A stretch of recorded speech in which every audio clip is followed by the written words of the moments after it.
Pangeran Diponegoro. Nama asli Pangeran Diponegoro adalah Raden Mas Ottowiryo. Ia juga bergelar sebagai Sultan Abdul Hamid Heru Cokro Amirul Mukminin Syahidin Panatagama Khalifatul Tanajari. Pangeran Diponegoro adalah anak dari Pangeran Adipati Anu Hamengkubuwono III dari Garwa Ampeyan Selu.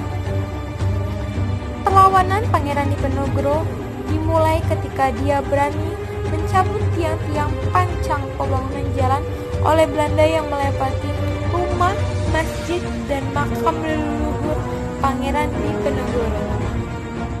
Pembangunan jalan ini dilakukan atas inisiatif Pati Danurejo IV yang menjadi antek Belanda.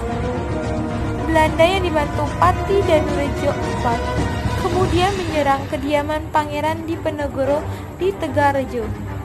Sejak itu, berkorbanlah perang besar yang disebut Perang Jawa atau Perang Diponegoro. Belanda sulit mengalahkan Pangeran Diponegoro yang menggunakan taktik gerilya dengan dibantu oleh Kiai Mojo dari Surakarta, Sento Alibasya Prawirdojiru, Pangeran Suryo Mataram, Pangeran Pakpak dari Serang. Pangeran Diponegoro berhasil memberikan perlawanan yang hebat kepada Belanda. Belanda telah menggunakan berbagai cara untuk menangkap Pangeran Diponegoro, namun gagal. Sampai pada akhirnya digunakanlah siasat licik dengan berpura-pura mengajak berunding dan berjanji akan menjaga keselamatannya.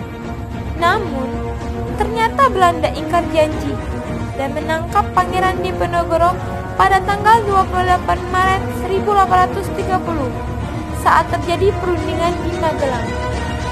Tanpa malu, Jenderal Hendrik de Klerk menangkap Pangeran Diponegoro agar perang besar di Pulau Jawa tersebut dapat segera diakhiri. Perang Diponegoro telah menimbulkan kerugian yang amat sangat besar bagi Belanda.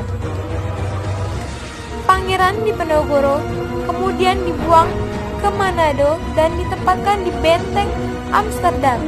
Namun, 4 tahun kemudian, ia dipindahkan ke benteng Rotterdam di Makassar hingga wafatnya dan dimakamkan di Kampung Melayu, Makassar.